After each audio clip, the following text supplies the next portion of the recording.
Have you ever watched a soccer game and felt completely lost? Like everyone else knows some secret code that you just don't understand? Picture this. You're at your first soccer game, maybe watching your friend play or sitting with your family.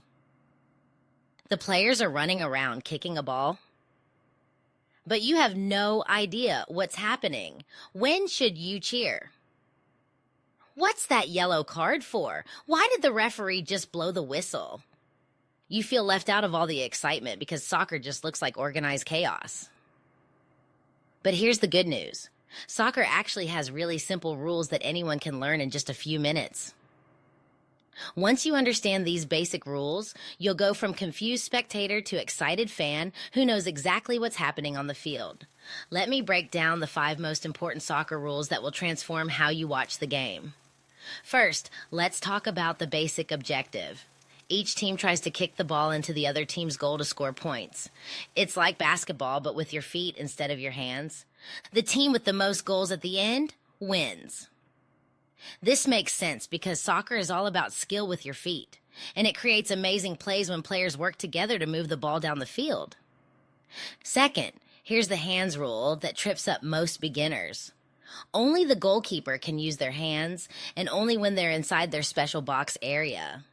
Everyone else must use their feet, head, chest, or any body part except hands and arms. This rule exists because it makes the game much more challenging and exciting.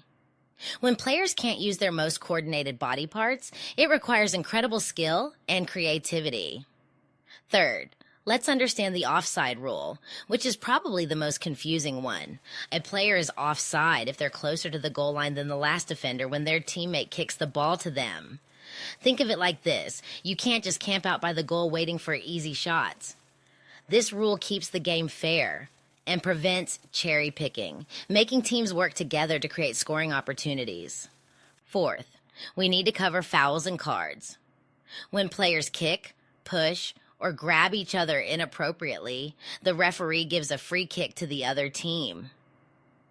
Yellow cards are warnings for bad behavior, and red cards mean the player must leave the game immediately. These rules exist to keep players safe and ensure fair play. Soccer is a contact sport, but there are limits to keep everyone from getting hurt. Fifth, let's talk about time and substitutions.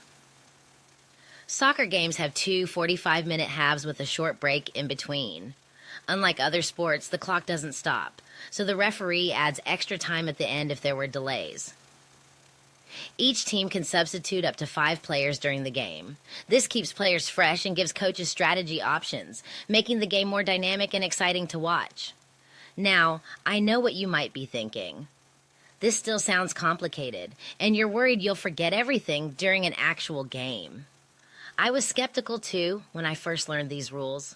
I thought I'd never remember when to cheer or understand why the referee made certain calls. But here's what happened.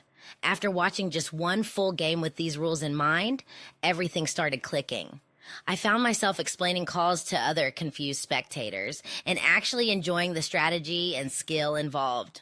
Here's what I want you to do. Watch one complete soccer game this week and focus on spotting these 5 rules in action. Don't worry about understanding every single call. Just try to identify when teams score, when someone touches the ball with their hands, and when the referee blows the whistle for fouls. You'll be amazed at how much more exciting soccer becomes when you understand what's happening. Remember, every soccer expert started exactly where you are right now. The beautiful game becomes even more beautiful when you know the rules that make it work.